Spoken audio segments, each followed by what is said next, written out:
ಜ್ವರದಿಂದಾಗಿ ಆಸ್ಪತ್ರೆಗೆ ದಾಖಲಾಗಿದ್ದ ಒಬ್ಬ ರೋಗಿ ಸಾವನ್ನಪ್ಪಿದ್ದಾರೆ.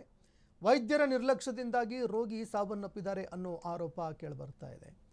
ಚಿತ್ರದುರ್ಗದ ಜಿಲ್ಲಾ ಆಸ್ಪತ್ರೆಯಲ್ಲಿ ನಡೆದಿರೋ ಘಟನೆ ಇದು. ಕುಟುಂಬಸ್ಥರಿಂದ ಜಿಲ್ಲಾ ಆಸ್ಪತ್ರೆ ಗಾಜುಗಳು ಪುಡಿಪುಡಿಯಾಗಿದೆ. ಆಸ್ಪತ್ರೆಯಲ್ಲಿ ಮಗಳು ಅಮಿನಾ ಬಾನು ರಂಪಾಟ ಮಾಡಿದ್ದಾರೆ. ಬೆಳಗ್ಗೆ 7 ಗಂಟೆಗೆ ಚಳಿ ಜ್ವರ ಅಂತ ಆಸ್ಪತ್ರೆಗೆ ದಾಖಲು ಮಾಡಿದರು. ಆಸ್ಪತ್ರೆಗೆ ಹಸೀನಾ 70 ವರ್ಷ ವಯಸ್ಸು ದಾಖಲಾಗಿದ್ದರು. ವೈದ್ಯರು ಬೆಳಗ್ಗೆಯಿಂದ ಚಿಕಿತ್ಸೆ ಕೊಟ್ಟಿಲ್ಲ, ಹೀಗಾಗಿ ಸಾವನ್ನಪ್ಪಿದ್ರು ಅಂತ ಕುಟುಂಬಸ್ಥರು ಆಕ್ರೋಶ ಹೊರಹಾಕಿದ್ದಾರೆ.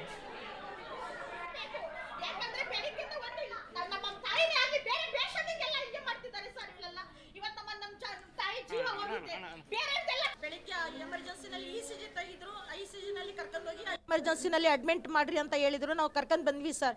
ಕರ್ಕೊಂಡು ಬಂದ್ಮೇಲೆ ಏನಾಯ್ತು, ಬರೀ ಗ್ಲೂಕೋಸ್ ನೀರು ಅದು ಆಗಿಬಿಟ್ಟಿದ್ದಾರೆ. ಡಾಕ್ಟ್ರಿಗೆ ಅಷ್ಟು ಕರೆದ್ರು ಒಬ್ಬರು ಡಾಕ್ಟ್ರ್ ಬಂದಿಲ್ಲ.